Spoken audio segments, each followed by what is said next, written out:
for everyone right. to join in. Okay, can you guys just do a quick sound check? Can you guys hear me and Dimitris? Dimitris, you want to say hi? Hi, guys.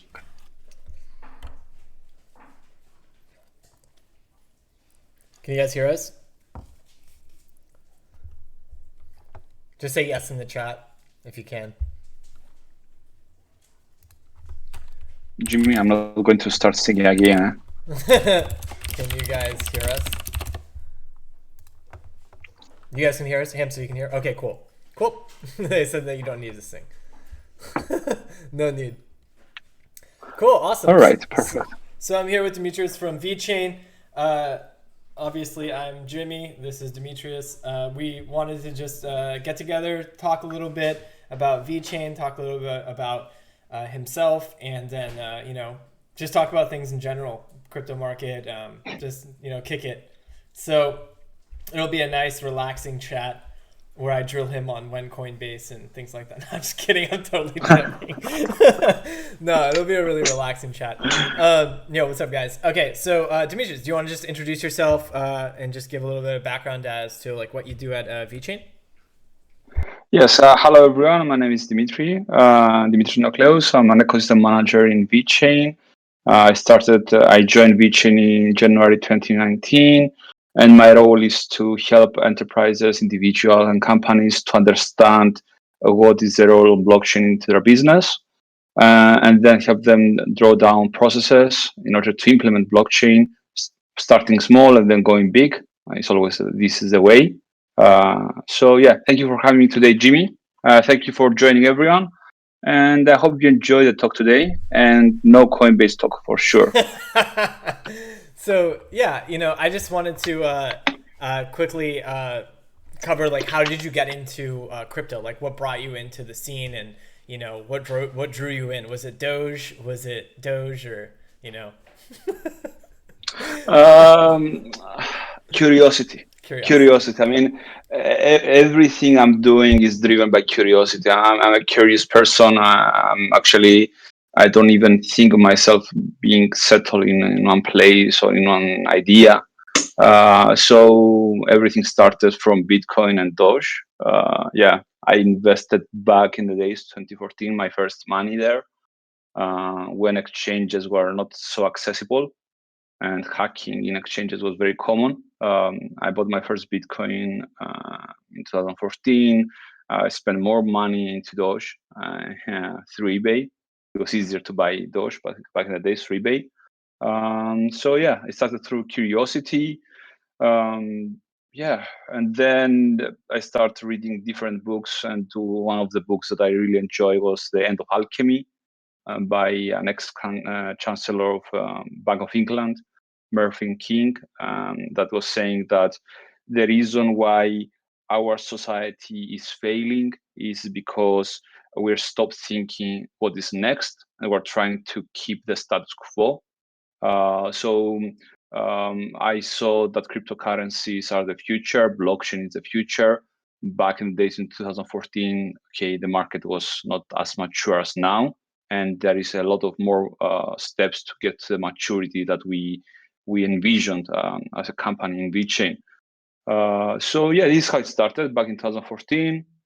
Then yeah, I mean, I'm going to put a full stop there because there is a part two how it continued. But yeah, Awesome. Yeah, thanks. So what drew you to work at VeChain? Like what was it the vision? Was it the team? Was it Sunny? What was it? well, okay, that is part two question actually of my answer. So in 2017, uh, it was the last lecture of equity and trust in the University of Nicosia. One of my best friends asks the professor, "What is the future?" And the professor says, "Blockchain. Go study about blockchain." Um, and yeah, 4 years ago, still, I mean, it was again cryptocurrencies all the time. Ethereum was starting getting steam. We had also some other projects from China. So I took the money that my family gave me to pay my tuition fees so I can go to my graduation. And instead of paying my tuition fees, I bought cryptocurrencies again.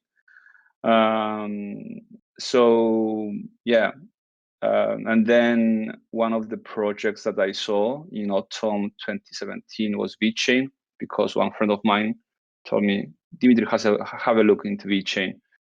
And then, yeah, the whole team really drew me. I mean, it was the first time that I saw blockchain beyond cryptocurrency. So I invested into VeChain. It was, I think, one of the best investments I've made in my life, not just in cryptocurrencies. And then I start trying to help VeChain to get some steam into Europe. And then in 2018, end of 2018, I was doing my legal practice course in London. I got a call from Sunny, and Sunny asked me, Dimitri, you want to join VeChain? It's now or never. So yeah, I joined VeChain back then, officially in January 2019. And yeah, here I am. I call it the manager of VeChain. Amazing. Yeah. What was that call like with Sunny when you were interviewed? Did you go through like an interview process with VeChain? What was that like?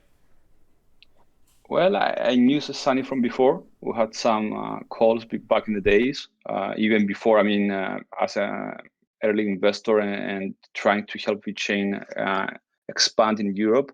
I tried to help even before joining VeChain as a customer manager. So it was an interesting interview for sure. I mean, I didn't think about it back in the day that it was an interview.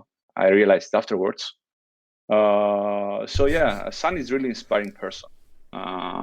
He really drives the people to their maximum capacities. So yeah, I'm very blessed to know Sunny.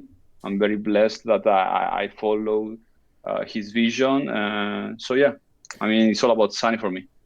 Yeah, just for those that don't know who Sunny is the CEO of VeChain. And then previously, what was he? He was at LVMH, right? Right, Dimitri? CIO of Louis Vuitton China.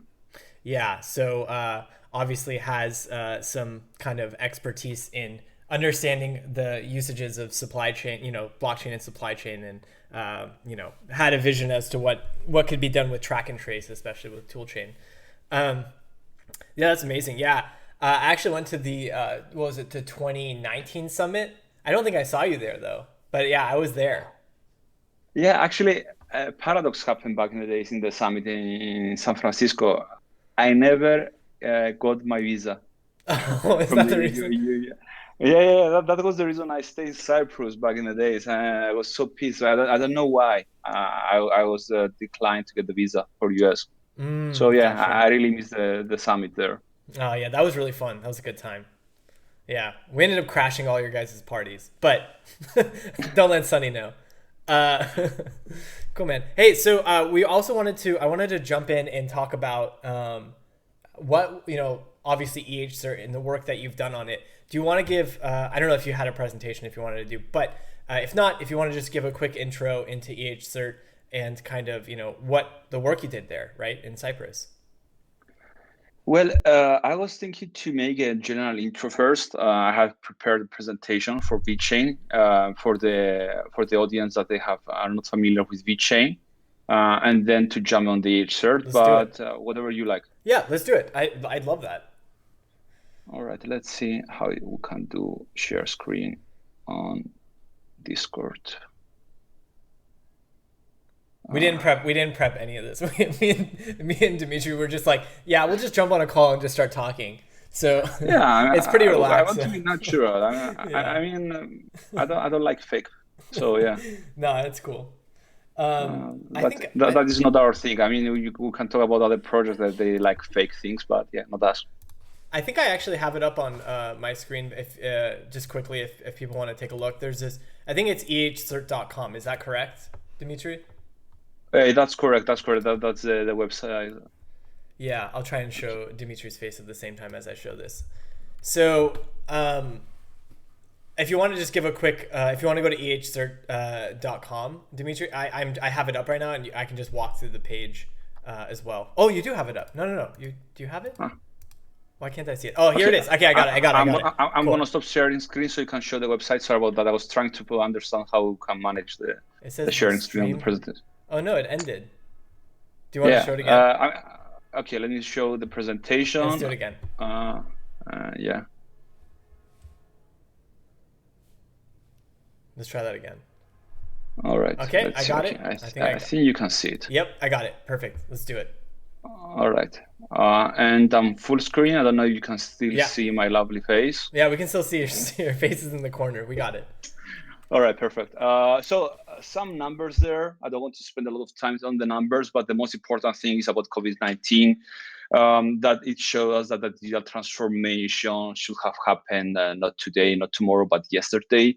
A lot of pain points were shown by COVID-19 in all industries, in all sectors, especially the healthcare. And that will bring us then to the E-H Cert of the presentation.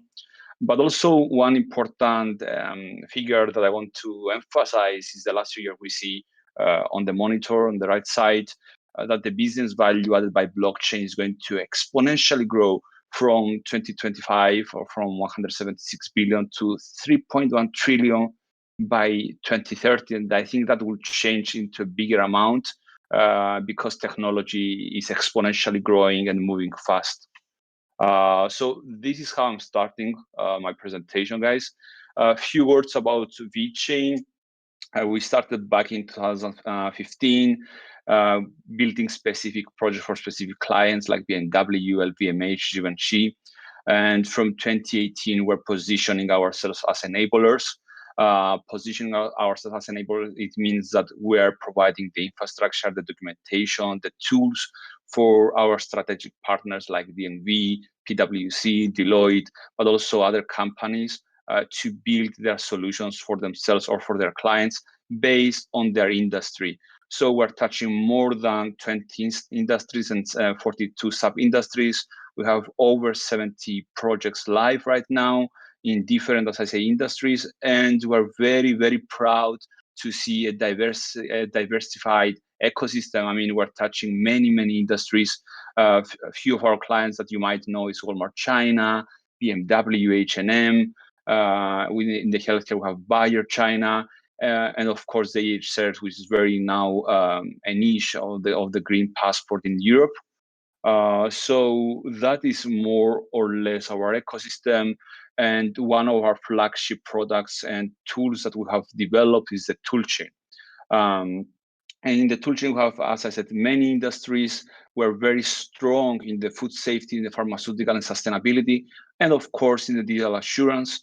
And when I say digital assurance, I'm referring mainly to DNV. Before I start explaining the My Story developed by DNV, let me tell you who is DNV. DNV is 150 years old company, specialized in certification, classification. They brought their expertise and they match it with our technology and to bring even more stronger claims. And when we say stronger claims, they started with the My Story and the wines. So for first time in history, a bottle of wine is more than a bottle of wine, because when the end user scans the QR code on the My Story bottle, can see the story of the wine from the vineyard up to bottling and distribution, and with the expertise of DNV. So what DNV is doing, they're auditing the processes that are taking place for making the wine. So you don't just have the immutability of the blockchain, you have an extra layer before reaching to the immutability of the layer of the third-party auditor that is verifying that information. That is very important nowadays, because that is always the question, how can I trust the immutability of the blockchain? Because who is auditing, who is making the supervision? And that is the role of DNV here. Imagine that you have a double layer of truth. So any questions here on the My Story before I jump to the next project? Dimitris, is the slides changing for us? It's just the same slide. Is it supposed to change? Yeah. Oh, there we go. Now there we go. Now we can see it. I think when it was maximized, we couldn't see. Maybe we want to just keep it like this, because then we can see it better. All right. Yeah, all right. You can see it. Yeah, now we can see it. Yeah. Now we can see it. Cool. Perfect. Okay. That's great. Okay. Perfect. So yeah, sorry about that. I hope you catch everything I said about My Story. Yeah, I think that You want to just quickly just show the slides so that they can see it? You don't have to go back over everything, but if you want to just go through slides 2 through, yeah, just show it. Yeah, the three was mainly the introduction to VeChain and to the projects we have and to the partners we have. And on slide 4, we saw where we're more strong in which industries. And on the slide 5, it was my story and what I was describing a minute ago. Right. Awesome. Perfect. Yeah. Continue. It's great. This is we love. I mean, I'm sure everyone on the stream right now is eating this up. I mean, this is amazing. So thank you. All right. Perfect. And then, of course, we have Walmart China. I mean, in the Walmart China is one of the biggest, let's say, volume producer of our transactions, where we see the end user when they scan the QR code of their product, they can see the whole life cycle of the product. I mean, from the moment that it was delivered to the supermarket on the shelf and they bought it, and also the AC group with the food gates, the meat products from France to China. The end consumer could scan the QR code on the product and they could see a lot of information, for example, which part of the meat they're eating, different information about temperature change throughout the journey from France to China. Into the pharmaceutical, we have Bayer China. The most important about this project, which is we started as a pilot and it's evolving, it's that we know exactly that each, let's say, medicine, it has its unique identity on the blockchain, and we know exactly what is going on from the genesis part up to the delivering, not just the hospital, but in all stakeholders, which is very important nowadays to know the information about the medicine, because there is a lot of fake medicine that is not supervised. So it's very, very important, this project. And on the H&M, we have the My Story evolvement, as I like to call, because as you know, the My Story started from the wine and now it's expanding also to other industries. This topic about the sustainability, I like it very much because when you scan the QR code of the garment of the H&M and the cost line, actually, cost line is one of the lines of H&M, like Arcade, H&M, and COS. The user can see all the information about the garment made from recycled materials, and always, because it's a My Story, that is also the verification auditing part by DNV. So it's not just raw information, it's information that has been audited and verified and then submitted on the blockchain. And that brings an extra layer of trust. And I like to emphasize that always when it comes to My Story, because it's not just technology, it's the matching of expertise, of professional expertise with the technology of VeChain. And of course, the MyCare is a product developed by DNV about the infection risk management service. It records the mitigating factors that different structures like hotels, restaurants have taken in order to mitigate the risk infection rate. And there are some checklists that have been set and also audited by DNV to the hotels and restaurants, etc. And it's important because when a person enters that premise, they know, and they scan the QR code on that premise, they know that it has been audited and that information is immutable on the VeChain blockchain. This is my care about bringing the trust to re-enter into the normalcy. And before I jump to the healthcare and to the E-H Cert, Jimmy, if there are any questions from the public or from you, please throw it. Yeah, I quickly just wanted to, you covered a lot of things there, and they're some of the biggest use cases of VeChain. The thing that I'm curious is if you can just comment quickly on how big the relationship is between VeChain and DNV and what that means for VeChain's business, right? I feel like a lot of people are maybe not familiar with DNV and just how big they are and how many things they touch, and the fact that they're using VeChain and they trust VeChain for their data.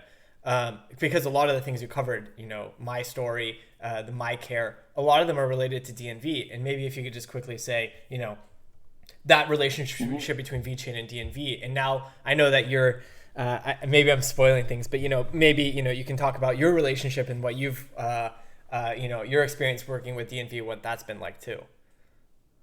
Well, I'm gonna start first about answering the first part of your question. I think the role of DNV with VeChain, I think, is one of the most strongest, let's say, relationship we have seen into the blockchain sphere. DNV is one of the stakeholders of VeChain, but also one of the driving forces of VeChain because, I mean, imagine a team of technology, other projects, yeah, they might have the best technology, but what brings the value is also the expertise. And DNV, they brought their expertise into the VeChain and they formed their products, they formed their solutions, their services. So all of the blockchain, let's say, services and digital services of DNV are built on top of VeChain. So we're very glad to have them on board. I'm very grateful to also to work with them. I spent some time in Milan. For me, DNV it was like another university. Really, I mean, what I have been taught by DNV, the way they're thinking about the process, understanding the way that they are touching every element in order to deliver the professionalism is amazing. It's really amazing. Yeah, I mean they've been around for so long, and I think their relationships run really deep with their customers. Obviously, existing for over 100 years is insane for most businesses, but the relationships you build in that process, I mean, is not it's not touchable, right? I mean, it's like it's an insane it's so precious, right? And so for them to choose VeChain and then choose blockchain and be so forward thinking, I feel like is just so incredible. And the fact that, again, the working relationship between VeChain and DNV, I feel like people don't realize how big it is. And as you said, it is, in my opinion as well, the biggest partnership there is in blockchain, because a lot of their thoughts, a lot of their forward thinking work is built on top of VeChain, right? With VeChain's public blockchain. So just making sure that people recognize how big DNV is and how big their relationships are, it's massive. So I think a lot of things you covered kind of touch that too. There is no industry that DNV doesn't touch. Let's just say that, yeah. And I know that people are impatient. I know the feeling of being into the crypto sphere because okay. Another thing I want to mention is like once I joined VeChain, I stopped thinking about crypto because I knew exactly the moment that this project, this company will anyway succeed. So why to care about crypto? But the comment I want to say about people don't be impatient. Yeah, I mean Rome was not built in a day. Right. That is very important to say that. And we're living in a very traditional world. When I say traditional world, I remember because we said about 2014. I mean, I remember my father telling me, "Oh, you're going to lose your money." It took him 7 years to invest into crypto again. So you can understand. Yeah, I mean, Right. how the world works. Yeah. I was just going to And quickly add to that. I think that anybody that's kind of in the world of enterprise software, kind of understands that these things take time, especially with revolutionary tech, right? You're going to have the early adopters, and then you're going to be able to eventually build out the use cases and then start selling to more customers, right? You're going to be able to sell more people on it once you get more use cases and show the value. But I feel like a lot of people exactly, don't understand that. Is that kind of your opinion on that too? yeah. I mean, um, okay. There is one other code I really like. Yeah, those who are seen dancing were thought to be insane by those who couldn't hear the music. Yeah. Right, right. I love that. Um, yeah, I mean, and I think Nigel said that. Yeah. Hmm. Um, so it takes time. That is transitioning. I mean, some people start from letter A. It takes them, I don't know, some years to go to letter B. So the transitioning is very important to go from A to Z. We cannot jump to Z immediately. I mean, the society is not ready. The CEOs are not, the industries are not ready. So we start small. We show the potential of the technology. We show the potential of the service, and then we build up. That's the way. Right. The one thing I wanted to ask, I Um, think you had the slide on Walmart China, and some people might not understand one thing here, which is the fact that the supplier qualification management is a big portion of it, right? So it's not just about tracking the authenticity of the goods, right? For something like Walmart mhm. China, it's actually about making sure that the goods are good, right? And are tracked in a way that they know that they've been delivered in a sufficient manner, right?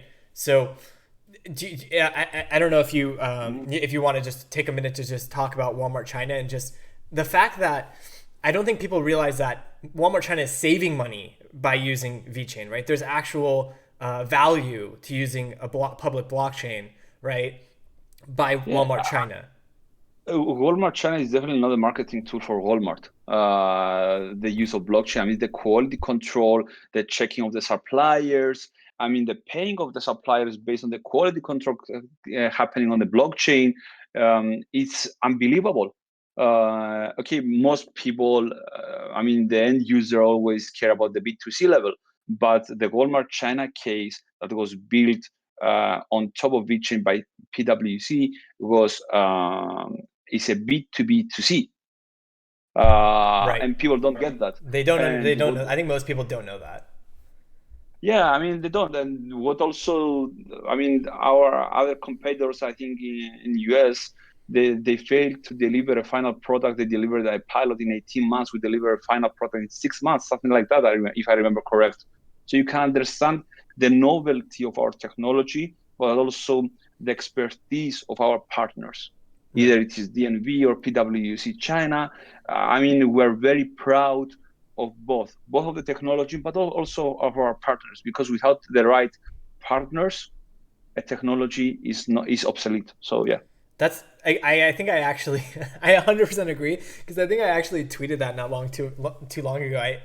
Having the tech is one thing, but then having the implementation partners is the other thing, right? And if you marry the two, then you have the right solution, right? You can provide value. But if you don't, you just have a solution that'll never really get adopted, right? Or you just have partners with no good solution. So you kind of have to have both.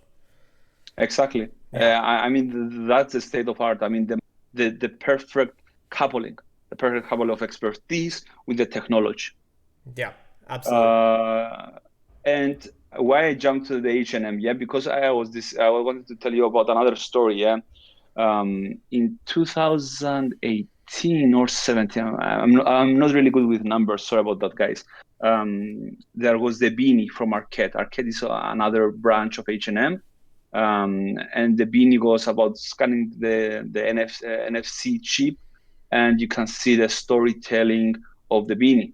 So it took H&M Group, I think, 1 or 2 years to jump into the sustainability and to a larger scale product, because the arcade beanie was a limited editions, but with the My Story and the coastline, it went full blown, let's say, scale, if I can say that. So there is always a bit of transitioning. There's always a bit of digestion of understanding the potential of the technology. So I always say to people, Rome was not built in a day. Right. And I have seen that also with other projects I've been working with. For example, Sarah Rigesberger, she's a vegan designer based in London. One of the first projects I've worked on on the tool chain together with her. She started small, and now she's all about VeChain. So it's always that way. In order people to feel more comfortable, we always start small, and then of course it evolves, it scales up.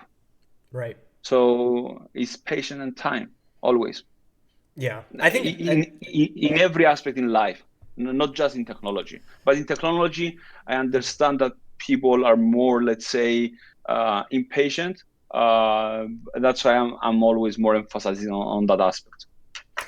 Yeah, I feel like again, revolutionary tech, brand new way for businesses to find value, but you're working with massive companies, right? And that also is going to take time, and for them to adopt, understand it, and again, a lot of these things are right now on a smaller scale, but I think it's pretty obvious that they can definitely there's the room for expansion is massive, right? So it's right now the way that I see it. You can correct me if I'm wrong, but is a lot of these are on a smaller scale for a reason, so that you can show the value, so then you can showcase that to businesses to get more business eventually, et cetera, and continue to expand. It's kind of like any enterprise software kind of solution and the way they work Actually, too. we have multiple gears. I mean, it's not just small. I mean, the let's say the gear that is about small projects are mainly the projects that are just entering into the blockchain era. For example, H&M is another gear. It's a gear that is bigger scale. So we have multiple gears depending on the level of entry. Gotcha. Very cool. Um, I know I just sidetracked you from the rest of the presentation. If you want to get back to it, we can talk more about after the next kind of block of slides. Sound good? Yeah. Cool. All right. Perfect. Yeah, I'm going to jump onto the transformation of healthcare, the transformation of healthcare through VeChain. That it has a personal story there behind it. How to start there? Now it's a bit of okay. It was 10 years ago. I was diagnosed with Crohn's disease. And it really bothered me. And okay, now it's still there because Crohn's is you cannot go away from it. But back in the days when I was diagnosed with that, it was a really, really upsetting time in my life because I was a teenager and because I understood nothing. And I remember though one thing out of it, very strong image out of it. My parents holding tons of box files, big box files like that, with different diagnoses, different tests. And it took me 10 years, no, 9 years to grasp the idea of digitalization of the medical records. And I'm very, very blessed that the VeChain team and Sunny, when I told him I want to build something on the healthcare, he said to me, by all means, feel free. And I'm also blessed because having an idea, it's one thing. Meeting the right strategic partner to grasp the idea and evolve it, it's, I think, the 70% of the success of the idea. And I'm very grateful to have met Idante, the Idante team, to build the solution that we envisioned together, and becoming pioneers in that. And this is how we came on the E-H Cert. So the E-H Cert brings us to the digitalization of the medical records. And the idea behind it is that hospitals are acting as trustees. And when we say acting as trustees, it means that they hold the medical records onto their databases on behalf of the real beneficiaries that are the patients and the citizens. So the E-Cert is a complementary tool. It's not here to replace the hospital information system or the laboratory information system. And the element we're taking from the blockchain is the ownership, of course, and enhance the transparency, the communication, trust, and security between doctors and patients and hospitals and patients. At the same time, it brings that the lab test results available anytime, anywhere. Yeah, we started from the lab, from the laboratories, because it was easier for the patients to understand the value proposition of the application. And we're expanding even more. I mean, there is a pilot running on one of the hospitals that is mainly on the emergency room, and the other hospital that is going to start their pilot on the radiology department, I think around August. So we started from the laboratory and it expanded. And on top of it is interactive medical data. It's not just PDF. It comes with different graphs, different charts, so people can understand how well is their health going. So this is how it started. And the reason why blockchain, there are two elements why blockchain. First of all, the time stamping event is very important. If you also, what we are doing right now is, how do you know that this medical result is coming from that hospital? So every hospital is assigned with their own smart contract.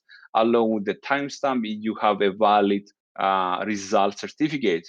And maybe I know that COVID fake certificate, it's a trend, either it is a lab test result or a vaccination, but I'm sure that when COVID will be over sometime, this, let's say, element of questioning your medical result will be there, because it will become part of how you can achieve, for example, a secure job in an environment. So it's here to stay. The other element on the blockchain is, again, the ownership.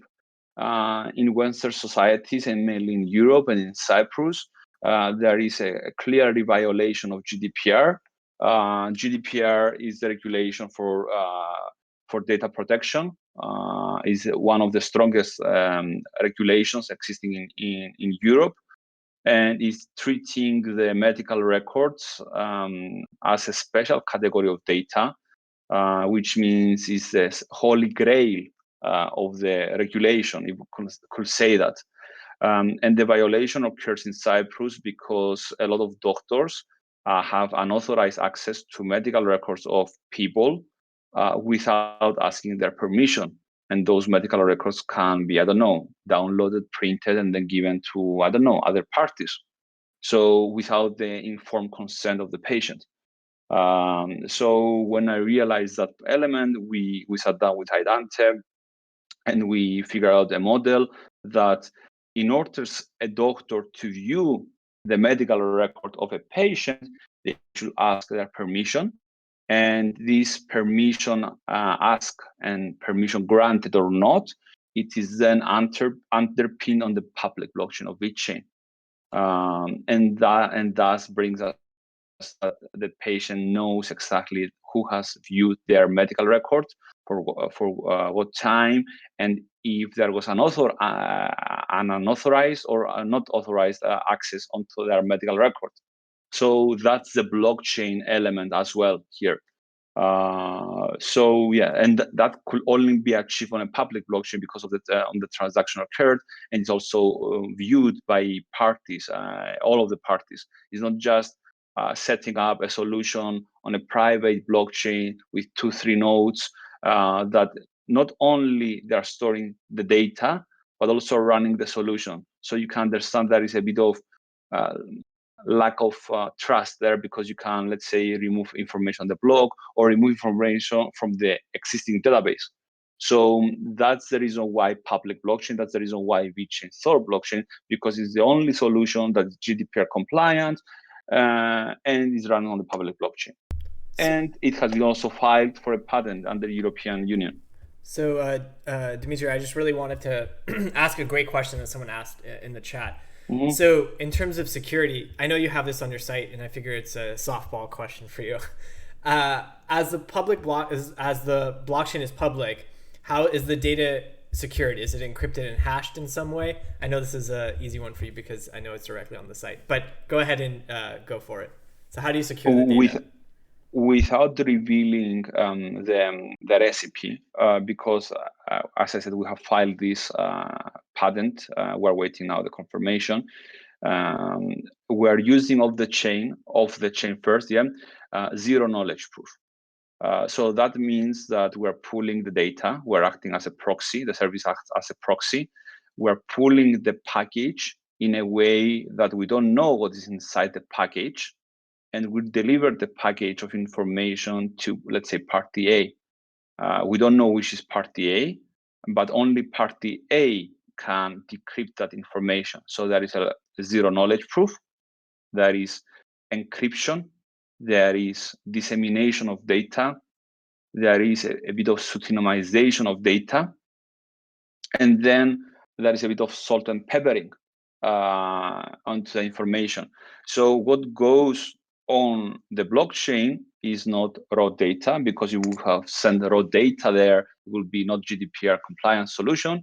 It is encrypted, if I can say that, anonymized data, which is not also identified directly or indirectly to a physical person, which is one of the parameters of GDPR. So if you guys don't know about it's zero knowledge proofs, right? This is something like that you guys like VeChain's been working on since what? I know it came up in the summit in 2019. So it's been in the works for a long time. I think it was partnering with professors at Stanford. Was that it? I believe Correct, so. yes. So yeah, if you guys don't know about zero knowledge proofs, suggest looking into them. Really, really cool stuff. That's really cool. To be GDPR compliant and to be able to build this and give people access to their data, I mean, it's definitely completely different than what we're seeing today. I know in the U.S. it's a massive hassle to be able to get your own medical records and then take them with you, right? So and then prove that things have you've gotten your own vaccinations or shots or for especially for work, as you mentioned. So I think this is huge. I really think so. And in US, HIPAA is also very strict one. I have been studying about it because I didn't mention that. Yeah, I used to be a lawyer. Yeah, sorry about that. I forgot to mention that on my intro. Yeah, you didn't mention that. I didn't. Okay. That's okay. Yeah. So yeah, I mean, I have been studying HIPAA. I'm trying to find, let's say, the similarities with GDPR in order to also to be applicable into the US soil. I think we're gonna have something out soon on that. I'm working with my team on that part, but yeah. So cool. One of the things that is so interesting is you bring up private blockchains versus public blockchains, and you're like, oh yeah, it's not just going through a few nodes in a private blockchain. I just if you want to just like quickly just state, for for something like this, going through the difference in the contrast you're seeing. Do people even really understand private blockchains when you're talking to them?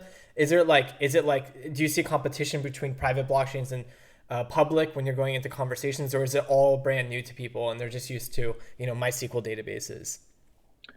Well, the thing about private blockchains, yeah, I mean, the companies that are running the private blockchains are masters in the technology. So the companies there, they trust them. But eventually, because let's say the companies that are trying the blockchain, they have capable CIOs and CTOs, they understand that the private blockchain is merely as good as a private cloud. And who runs now private cloud? No one. Everything is public cloud. So Right. eventually, they start with private blockchain because it's easier to test. Maybe, I don't know. Maybe, and also because it's easier to trust those companies that they have been there for I don't know how many centuries. Yeah. So yeah, I mean, and eventually they come to us. Let's just say that. I mean, the only blockchain that will say will be the public blockchain, or a hybrid public permission blockchain, if I can say that. Yeah, I think that's a really good point to bring up, and I think that a lot of people kind of don't understand that. And I try to say this too when I talk about it. That private blockchain is just a step towards public. It's like people just getting introduced to the idea of how it works, but private blockchain is not the end goal. It's public blockchain would be the end goal. So it's like an intermediary for people to like kind of understand how a blockchain would function. But I don't think, yeah, I 100% agree. I don't see it as the end goal either. But this is amazing. I mean, E-H Cert is amazing, and what you've done here, especially, obviously, I think all of us are really excited to see this continue to expand, in major ways, especially with COVID. Yeah, and back to the private blockchain. Yeah, why to use something that you can, let's say, erase? I mean, why to go into a private blockchain? Just stay with your central database and call it, I don't know, Yeah. consortium blockchain, and that's it. Yeah, and they say immutability. Yeah, I mean, okay, what immutability? Where you have two nodes that you can, let's say, take the clock back and change timestamps, etc., etc. Or if, let's say, a lot of companies they just not only build their, let's say, blockchain solution, they also give their database into the provider. So you are depending on your provider, also your, let's say, database and the solution. So there is no really accountability there. Right.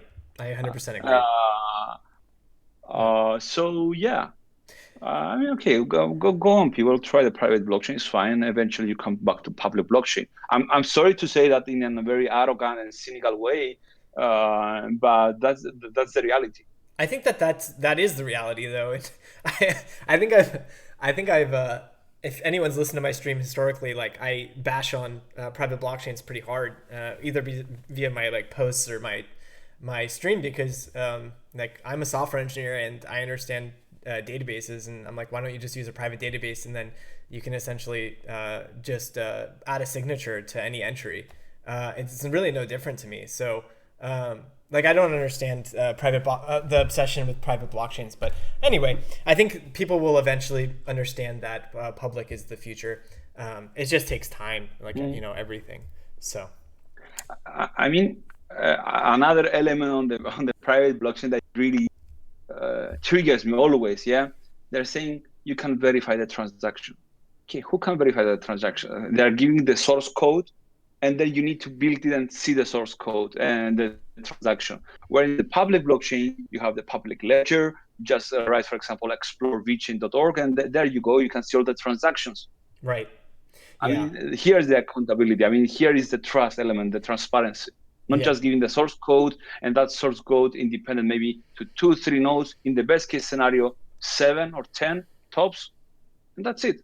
I mean, how you can trust an information that passes through the controller of information, and that controller also set up for you the 7 to 10 nodes. I yeah. mean, no trust there. Yeah, it doesn't make much sense to me either. But I one thing I wanted to ask was, for EH Cert and say you wanted to add a new hospital, for them on their end, what does like the implementation look like? Do you need to do like when they add new entries, is that coming directly from the lab assistant, right? Whoever's doing the lab work, like when they add a new entry, is it integrated into Epic? Like, what is the systems that you guys are integrated with? So they are integrated in the laboratory information system. And how we do it, there are some steps. We analyze the database. How we do that through APIs in order to understand the string of information going through the laboratory. Yeah, and we analyze all of the tables. So I mean, even new entries, we understand there is a logic behind. So immediately it catches up. And the implementation, as I said, it starts through the analysis of the database, through APIs, through all of the entries, then a lot of testing. So we spend around 2 weeks on testing and also penetration, and then delivery of the solution in 2 weeks. So it always takes around a month to have it up. So I'm not sure if I have answered fully your question, how we do the implementation. It's like what I'm hearing is it's kind of like understanding you're actually like integrating with either their APIs or their databases directly, right? Their infrastructure in order to read the Yeah, data. So if like a new yeah. hospital wanted to get onboarded, you guys would essentially repeat that implementation, meaning like read the data as it flows into the database and then pull it in. I'm just curious as to the scale, Mm. right? Like if you guys want to continue to like cookie cutter this process of like implementation, does it go to the next hospital and you say, okay, I want to give us access to this system and we'll read the data? Or is it like, we need to integrate and it takes months? Is it quick in terms of the implementation? It literally takes a month. The problem, though, is like the hospitals, they like to test a lot. Right. I mean, healthcare is a very tricky and very high regulated industry. So the hospitals they spend a lot of time into testing. I mean, I remember the solution in Mediterranean Hospital in Cyprus, and Areteo was ready in January, and they went live 2 or 3 weeks ago. Oh, wow. So because they spend a lot of time into testing, Right. they wanted to be sure the service they are going to give to their patients is going to be bulletproof. I see. They want also to feel more confident. I mean, it's what we discussed earlier. Yeah, the industries are very conservative. Imagine the most high regulated industry that is healthcare, and is also high regulated also from GDPR perspective, to go wrong. So it takes time on the testing, and also sometimes into agreeing on the scope of the project. Right. I gotcha. Um, this is great. Was there more slides that you wanted to show, Dimitri, on Yeah, this? Okay. yeah. Okay, then we have built the vaccination passport information system module, which is integrated on the E-H Cert. The idea was that we didn't want to create a new application because we wanted to give the freedom of choice to the people whether to have the vaccination or a lab test. I'm not on the approach that you should have the vaccination in order to travel. No, people should have the freedom of choice. Technology should never act as a dictator or how to say that, orchestrating their choices in life. So, and we're very proud of that because we first announced that in December, and the architecture of the vaccination passport information system that is integrated on the E-Cert, it is 95% the architecture that the green certificate of the European Commission has been suggested by the European Union.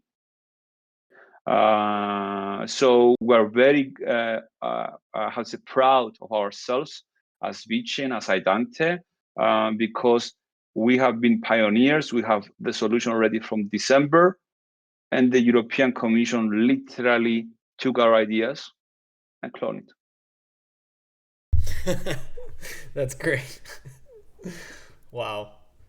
And the information I'm referring to, it's on YouTube since December. I disclosed the information of the vaccination passport information system in an event in December on the decentralized event. It was a virtual event. So you can see all the information about that there. So yeah, we are, I think, the fathers of the green certificate. So do you see this in terms of the expansion of the E-H Cert and VPass? Do you see that continuing to expand in Europe? And do you guys? I mean, and without going into obviously too much detail, are you guys obviously eyeing the more adoption of this product beyond what's currently in Cyprus? Well, the solution has been already applied in the 2 hospitals in Cyprus. I can also say that one of the hospitals is going to become a vaccination center. That means more people are going to have their certificate on the E-Cert. In the rest of Europe, there is a lot of discussion. There is a lot of NDAs going on. Imagine, Jimmy, we delivered this solution in December, and I think it's going to go officially live, full scale from the one hospital. I don't know, maybe in 2 3 weeks time. Gotcha. So imagine Cyprus is a very, very, very tiny, small island in Europe. Yeah, Right. imagine the other countries we're talking to, Yeah. how much difficult it is. There is a lot of politics going on, and there is also a little skepticism. How can we trust blockchain? But yeah, I mean, we're very positive about it. I mean, even the fact that we have NDAs with some governments around Europe, it shows how strong our solution is. Right. Yeah, I don't feel like most people, again, I think, going back to this statement over and over again, Rome wasn't built in a day. It's like really hard for people to grasp that like things take time because they see the price, right? When they think things relative to the price of the cryptocurrency, things are difficult to grasp. But the reality is that things do take time to build, right? And it's very evident. I think if anybody is like hearing the music, right? They can see that there's a clear leader in the space, right? And especially the enterprise blockchain space, like blockchain as a service, data as a service spaces.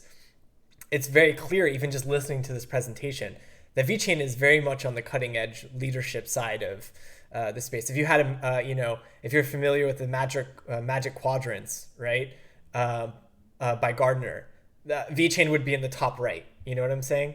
So, but a lot of people don't recognize that because they want everything quick, right, fast. But these things do take time. Even you're talking about politics between VeChain, E-H Cert, Idente, and entire countries. That stuff takes time. Just think about the nature of politics, right?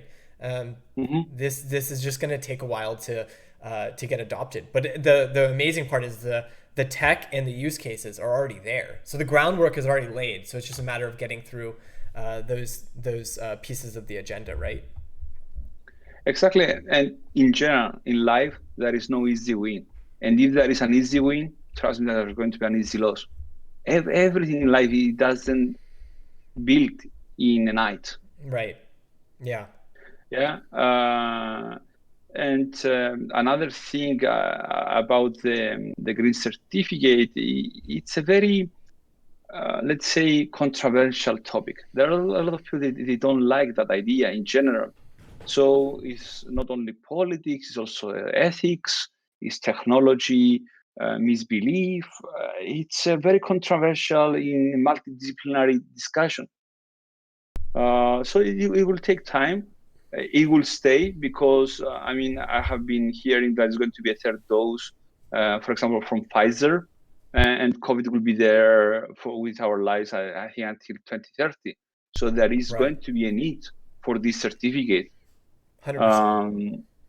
And about the price talk, I'm going to say this to the audience and to people that are hearing us today, is don't be afraid to lose today, because tomorrow you might win.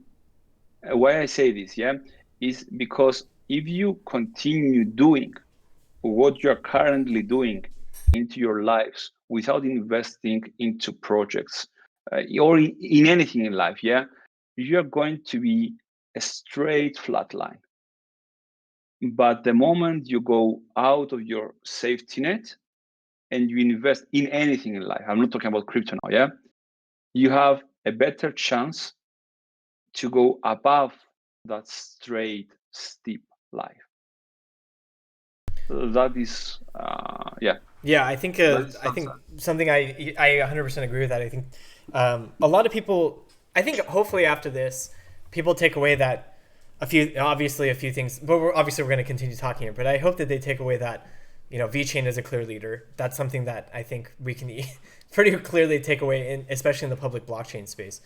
And then the other thing is, the fact that taking a risk on, I would say personally, I'm going to say it because I know you're probably not going to say it, Dimitri, is taking a risk on VeChain is pretty obvious. I think that's kind of why you'll see that a lot of intelligent people in the crypto space invest in VeChain. And it's because you look at the tech and then you marry it with, the opportunity. And, I think that, you guys are going to be the leader in multiple spaces when it comes to public blockchain. So the risk, I feel like I'm actually relatively conservative when it comes to taking risk. But with VeChain, it was just so obvious to me that I was like, oh, I'm all about tech. I'm all about seeing the future, right, of where products can go and where technology can go. And I saw VeChain and I was like, wow, this is obvious. Like it almost was a little obvious to me that I should invest in it. So to me, it was pretty obvious. But I think that to other people that don't know, I would say just do the research, look into these projects, look at what VeChain's doing, and then it starts de-risking in your mind because you start seeing where the future is. You start seeing where the use cases are. You start seeing the alignment with entire countries, with major enterprises, major businesses worldwide, and then start things start to align a little bit, right? You're like, oh, well, I could, VeChain is going to be the leader, one of the leaders, so this becomes easier, right? Exactly. So Exactly. And Jimmy, I didn't just invest into VeChain at the beginning, only money. Yeah.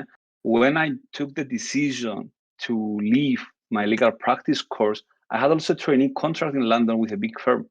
So for me, it was no risk. I mean, for me, it was, I'm going to change this world with this company. And I'm seeing doing that. I mean, I'm very proud.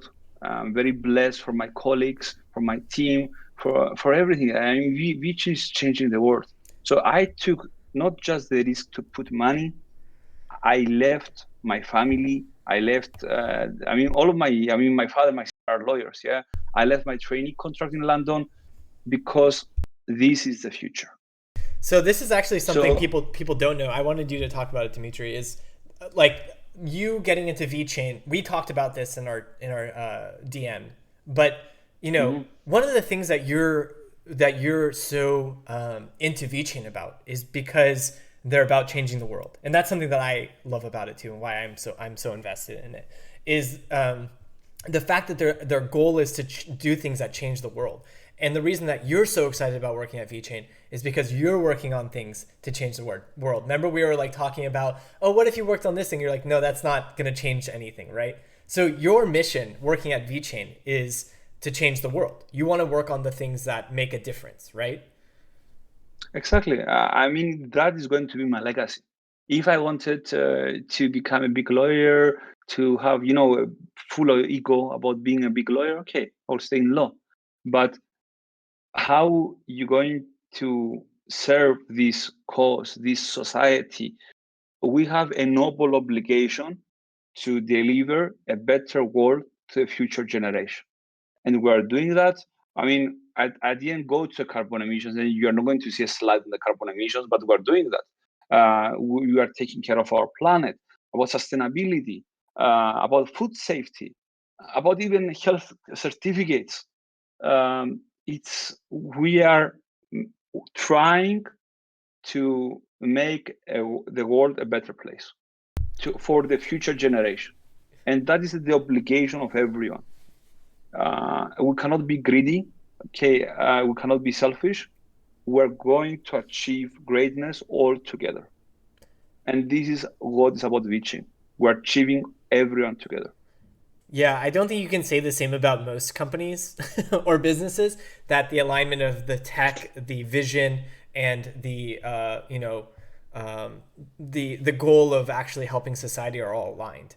But I think that's kind of the other thing that I guess doesn't get talked enough about is the fact that VeChain's goal, if you look at the initiatives, they're all actually helping society, right? Just as you mentioned.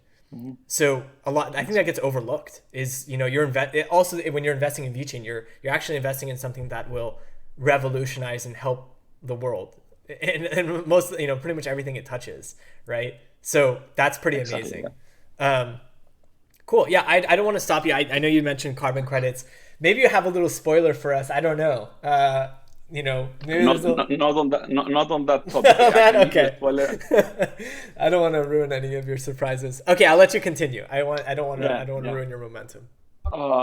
So a bit of flows and processes from overview perspective. Yeah. On the vaccination passport, the scenario is like the citizen goes to the vaccination center, it gets identified based on the requirements of the government we're working with. Either will be a QR code or their personal ID or passport. And then the vaccination operator administers the vaccination, and then also it enters the information through the vaccination passport information system that we are providing to the vaccination centers. The citizens then log in and they receive their result either in a digital format, or when they press share report, they can also have it in a PDF. And that QR code, when it is scanned, it shows the validity of the certificate with the minimum personal data set based on the requirements of the European Union. So it's a very easy way to implement, also understandable way also for the end user. And the reality about this is that This QR code is going to give the return to normalcy. The beauty about it is like it is the voluntary act of the citizen to show the QR code to an operator. Either the operator is in the airport, into a school.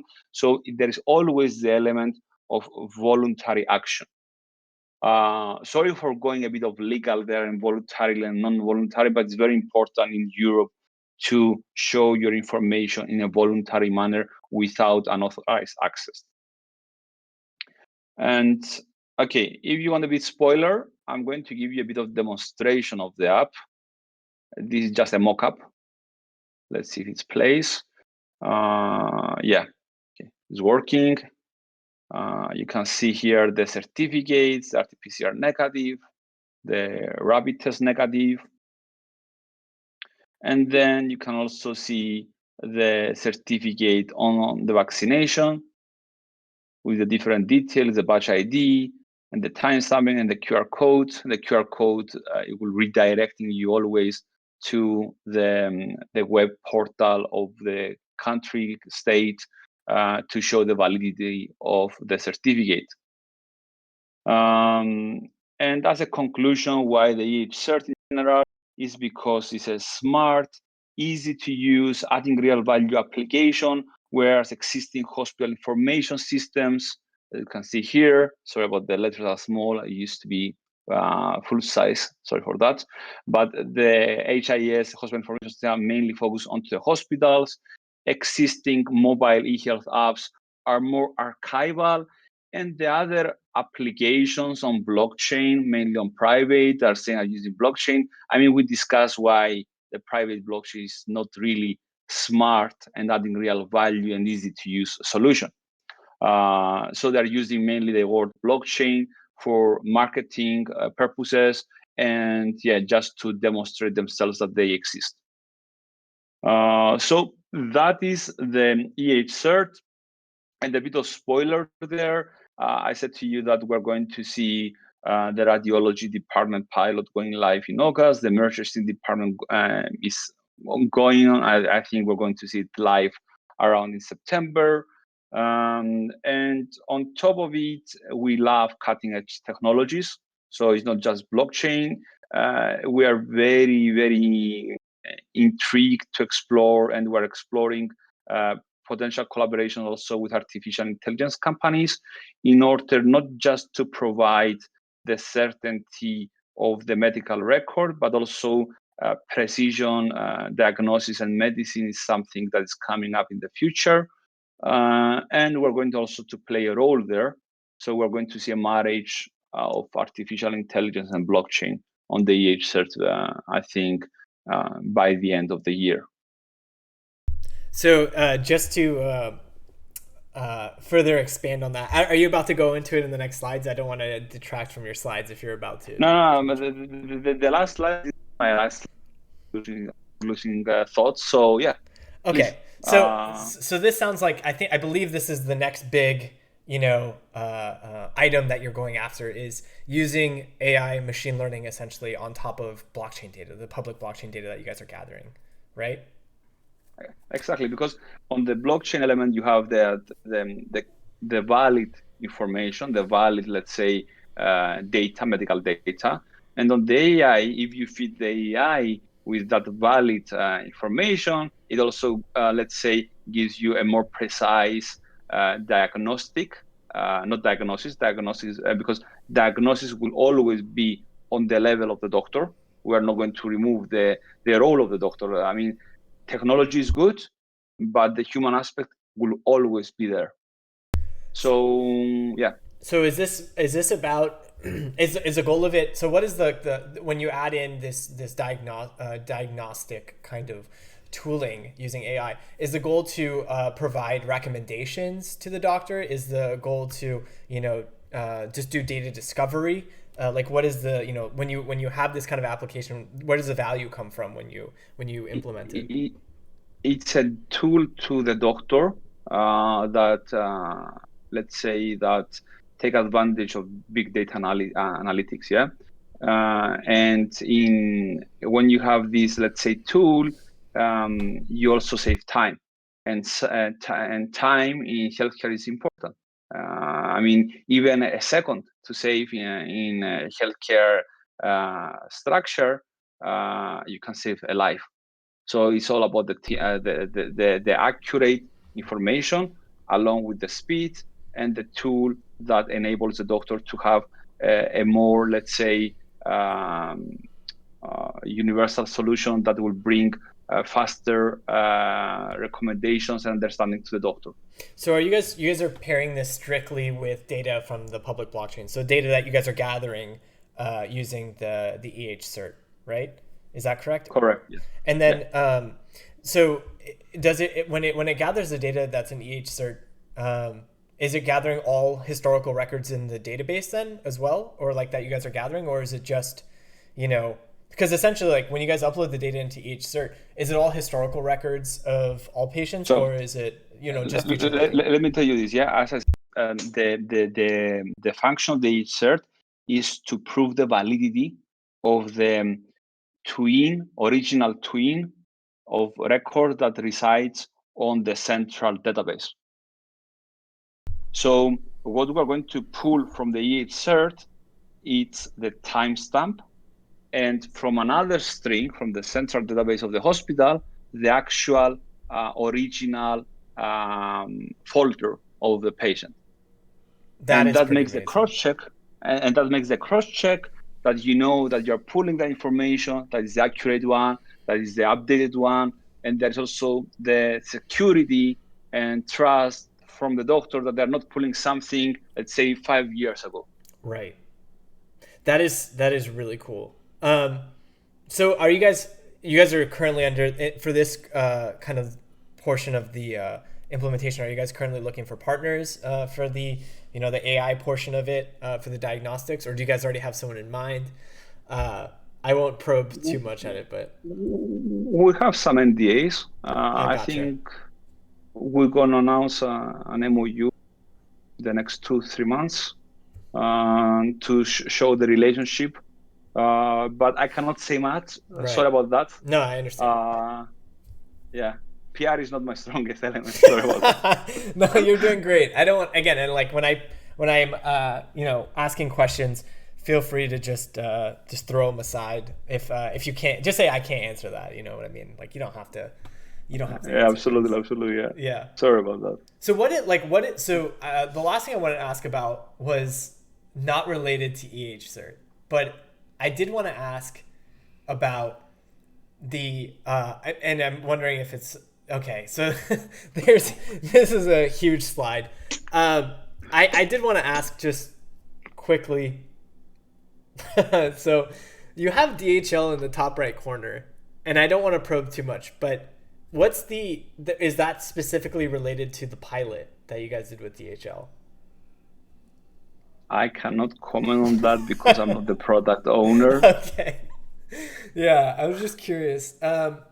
I just saw that and I wanted to quickly ask. But the other thing I wanted to ask was,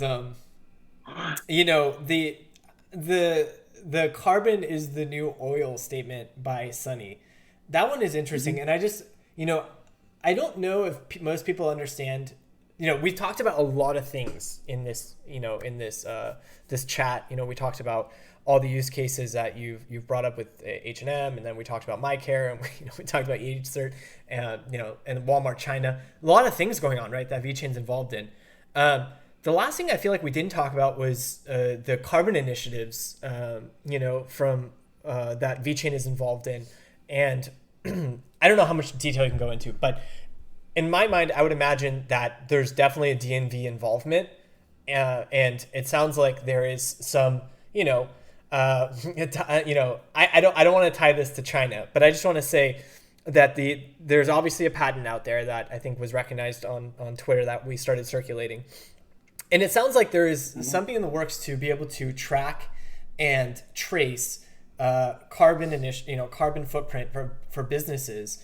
And I think that's even on VeChain's website, right? If you go to like use cases, and it seems like that's making pretty big progress, right? Like that's making good progress. again, I'm trying to work around.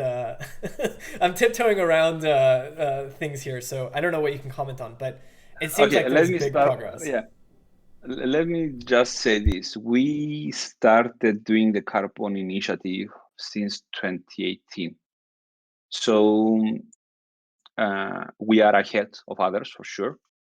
I don't know if you know the case of the BYD, about the carbon ecosystem initiative, that was rewarding the people that are driving their electric cars based on the behavior of how they drive their cars, and they are earning carbon credits. So DNV for sure has a role. I'm just gonna say this: when I visited first time the DNV office in Shanghai, what triggered me was go green. So DNV, of course, has a role there, for sure. But I cannot say much. I had the slide of the BYD. I removed just 2 minutes before this call. You can The just quickly. reason is, Oh, go ahead. yeah, Sorry, I was gonna say if you want to go over it, but go ahead. yeah. The reason why I removed it is because you're gonna see a lot of stuff coming up from the carbon emissions. Think about like this, yeah. China is one of the biggest, if not the biggest, polluters in the world, yeah. And they set into their agenda that they're going to go carbon neutral.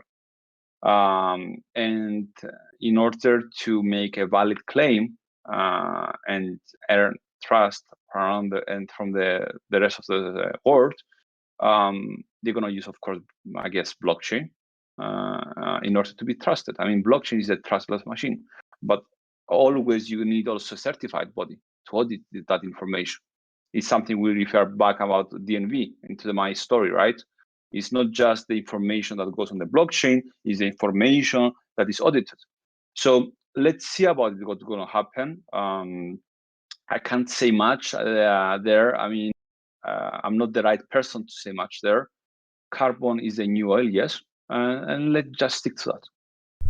Yeah, I think that we can connect quite a few dots there. So, I think a lot of us that have followed VeChain, I've been in since November 2017. So I've been in the and I followed like daily. So I've been big on VeChain for a very long time, and I know a lot of the followers here have also been on VeChain for a very long time, and they just understand the fact that this has been around since 2018. These conversations, I remember. I think it was someone from DNV riding a bike at one point in one of the presentations. I don't know if you remember that, but there was something there was something around that too. But I remember if you guys don't know about the relationship with BYD, there's in VeChain there's YouTube videos on it that explain it really nicely. You can actually just search, I think, BYD and VeChain, and it'll pop up on YouTube. But yeah, I think that there's clearly a lot in the works there, and I think that VeChain seems like it's going to be a leader there as well. Well, I had one more question. So this I don't want you to like again just deflect if it's I'm asking too much, but this idea of reducing the cost per transaction, and in my opinion it just feels like this is going to be a big move for VeChain. The fact that we're able to reduce transaction costs by 99%, because I feel like that's just a massive advantage for VeChain compared to the rest of the market, right? Reducing the cost of transactions, making it so you can onboard more data, making it cheaper for customers. There's really no losing, in my opinion, when it comes to reducing transaction costs.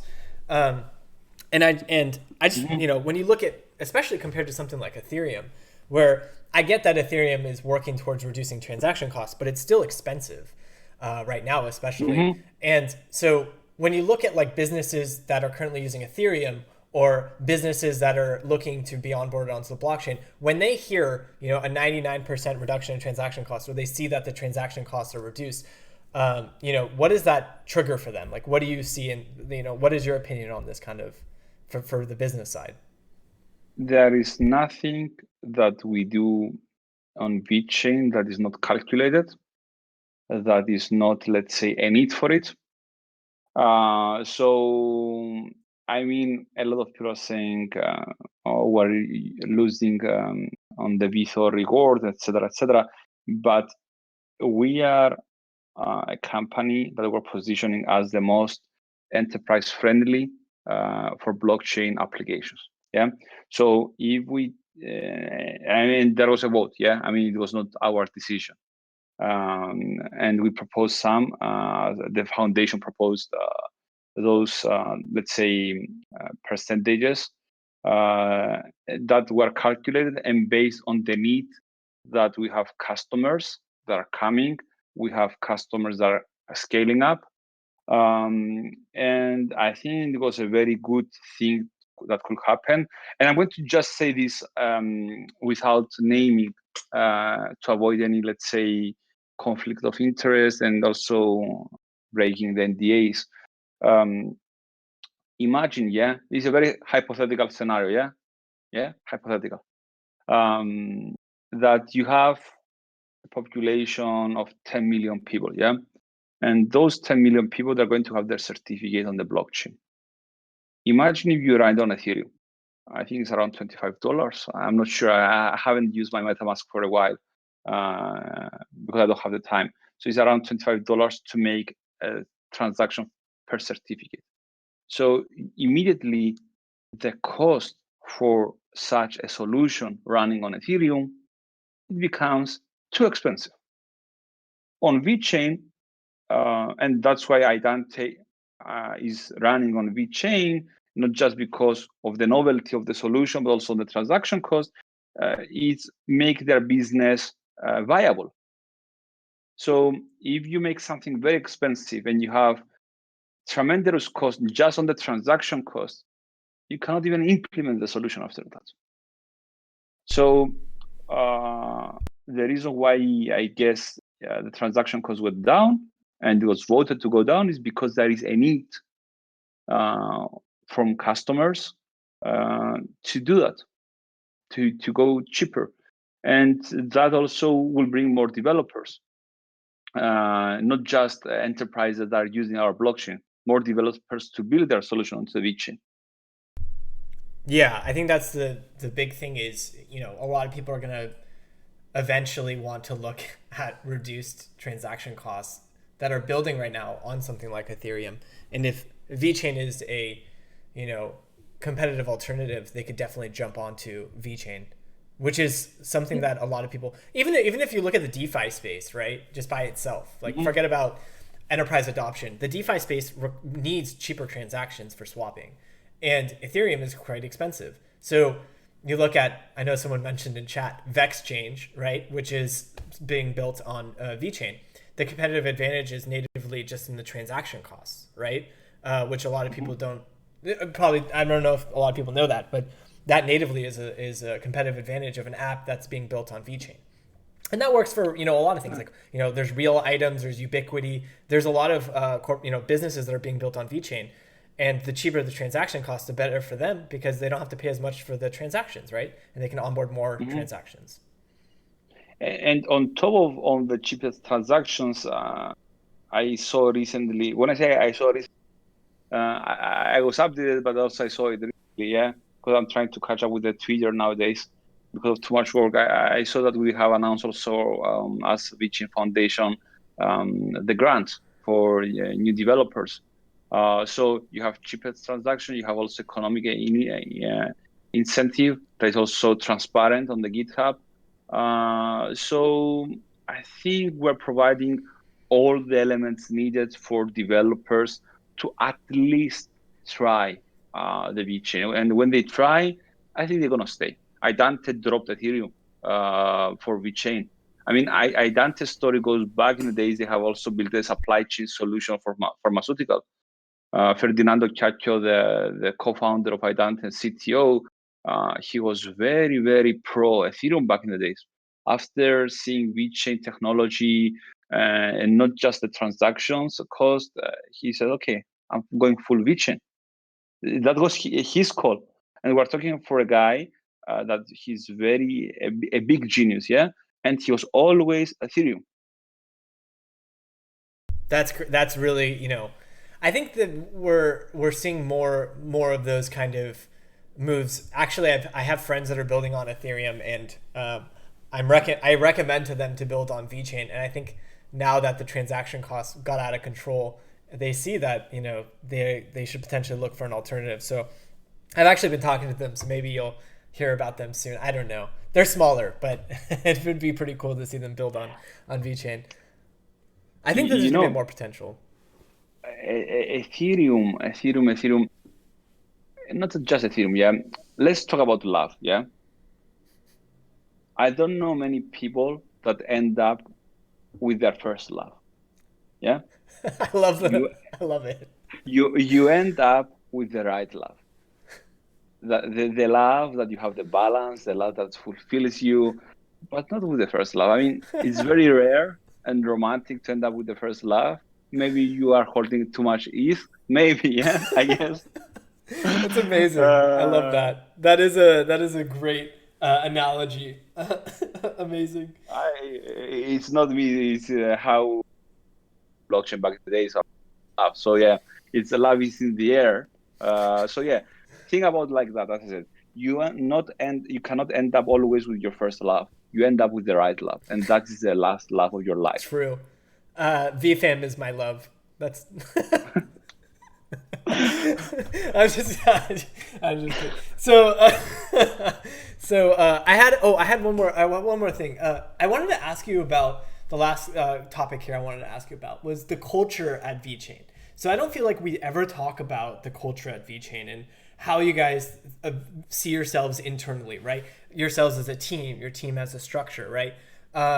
Like when you guys have like all hands meetings, right? Sunny leading the charge. Mm-hmm. How do you guys like talk about yourselves? Do you guys see yourself like? Is there a company that you guys feel you're analogous to, right? Do you guys see yourselves as the next AWS, the next for example X company? Like, is there a specific company that you guys kind of see similarities to and that you guys are kind of following in the wake of? Well, I can only talk for myself and the feeling I get from the company, yeah. I don't know how familiar you are with Camelot and King Arthur. Yeah, I'm very familiar, yeah. Okay, I feel like I'm sitting on the round table. I mean, of course, there is the hierarchy, but there is also the nobility amongst the knights, and we serve the cause. This is how we feel. This is how I feel, at least. Yeah. So I cannot compare ourselves as another company. I like to compare it in a more romantic, more noble way. So we're King Arthur and his knights. That's very cool. I like that. And the other thing is, for those that don't know, a lot of people ask me like, why doesn't VeChain, talk about their you're probably going to giggle at this, but why doesn't VeChain market their use cases, or like what they're doing more? And like, essentially, I don't want to put it in like a negative light, but I mean like Justin Sun things, you know what I mean? Like, like Tron kind of does, where they talk about all the things they're doing or all the announcements of announcements kind of thing. Like, why doesn't VeChain do more marketing in terms of what they're working on? And I'm just curious, is there, in terms of the culture of VeChain, from my perspective and people that have been following for a long time, it does seem like, it's more like let the use cases shine for themselves, right? It's less about us talk about how great we are, and it's more like let it be shown by the transactions, right? Proof is in the pudding. Well, I am a nerd, yeah. No, I'm not a nerd, yeah, but I read a lot, yeah. I'm gonna say this quote again. I actually didn't say it tonight. Shallow waters are noisy. Deep waters are silent. Oh, Dimitri with all the quotes. I mean, like, do you have these like in your back pocket for every presentation, or is it just for us? Like, how do you just like have all these memorized? Where do you? Are these just? I used to be a lawyer, yeah. So I have a photographic memory, I guess. I read a lot. I can even tell you, I mean, you can have a question about law and negligence and Donahue and Stevenson, for example, the case about the case. Okay, we're changing the topic. Yeah, in that case, there was a snail in the ginger beer, and this is how the negligence and the neighborhood principle came up into the law of tort. This is me. I mean, I'm good in reading and remembering stuff. It's amazing. Um, you know, I So wanted to thank you again, Dimitri, for coming on the stream. Obviously, I'd love to have you again. Obviously, soon, as soon as possible. It's been a pleasure. I mean, I don't have any other questions. Does anyone want to ask any specific questions? We'll take like a few questions and then we can wrap up. If there was a question that was asked. you don't want any spoilers before I start? love. I don't want to probe, but if you're willing to leak information, I'm just kidding. If you're willing to hand out. Actually, I'm not gonna leak a lot of information. I'm gonna say that we're gonna have some nice NFT projects coming up, Oh, right. coming from community. I'm very proud for them that are coming out. Very innovative, artistic projects. And we're gonna see also NFT meeting the physical item. So it's not just digital; it's a reflection, the digital reflection of the physical item. So yeah, but I cannot say more about that. So yeah, Does this play into ENFTs? absolutely. Okay. So obviously this is going to be a bigger thing than just an announcement of a kind of a new product. There's I feel like everything is pretty is going to be pretty large, like on a pretty large scale, that gets announced by VeChain. So I don't know if there's anything to not be excited about. Like everything feels like it has so much potential, Um, and then Absolutely. yeah, go ahead.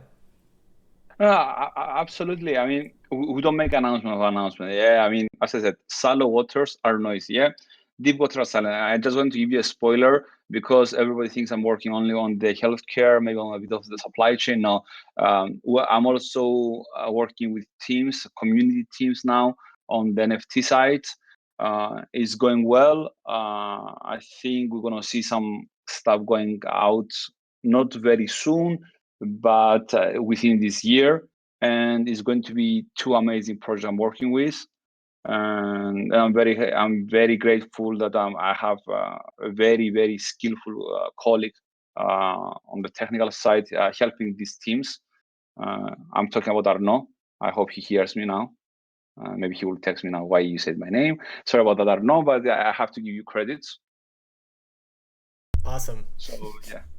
Um, the last I don't know if I'm allowed to or if you're allowed to answer this either.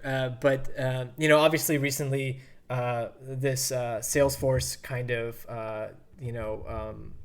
proof of concept came out, and I think that for me being in tech, being heavily in tech, knowing Salesforce, knowing the gravity of how big Salesforce's connections run, their customer size, something like what was in that proof of concept with the Salesforce integration would be huge. And having customers essentially use VeChain as the data, right, that is then having workflows kicked off in Salesforce would be massive. Is that something that is continuing to develop in terms of customer onboarding? No comment. Oh man. Okay. I really tried to word that in the way that you could say something. Okay. All right. Oh man. Oh, I thought I'd get that. Okay. I mean, don't forget we're infrastructure providers. Yeah. So that is not a question to us. That's a question to our client. Yeah. So if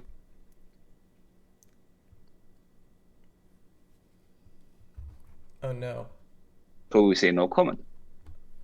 Gotcha. I think So guys, my don't internet might have cut start. out for a second. Sorry about that, Dimitri. Yeah.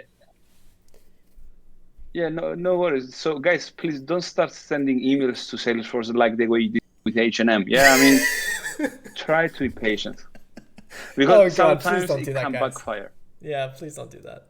Um, yeah. So and then oh man, I lost my last question. But I think that someone actually. Oh, was there? I have a question here that someone asked in the chat that I wanted to bring up Mhm. really quickly.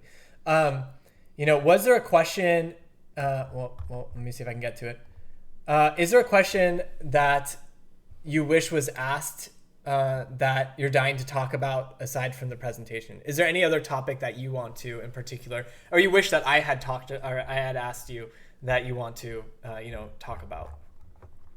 Actually, you are one of the greatest hosts I ever talked to, not discussing also about community. I'm very grateful to have you in the VFAM. I try not to follow your trade analysis, even though I know they're good. Thank you, man. Thanks, Yeah. Dimitri.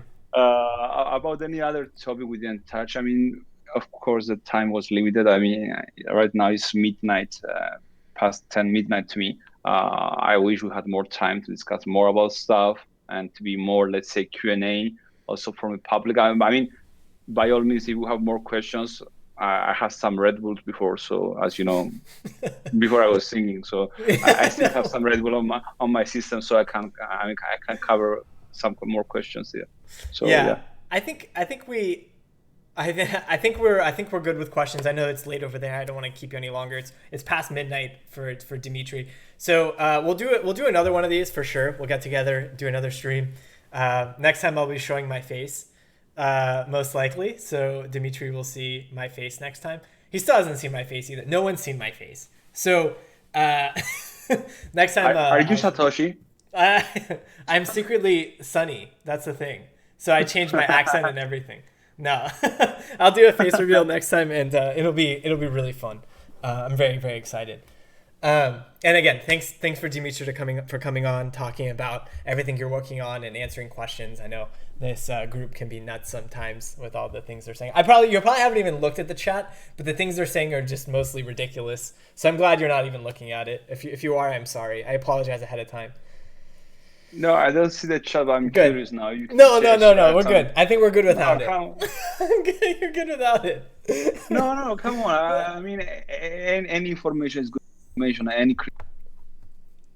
Yeah, well, you can always go back through the stream and look at the question, the chat. It scrolls as the stream is going on. So, thanks everyone for coming. Dimitri, thank you again for coming on the stream. It's been really an amazing time talking to you, and I'm sure we'll talk soon.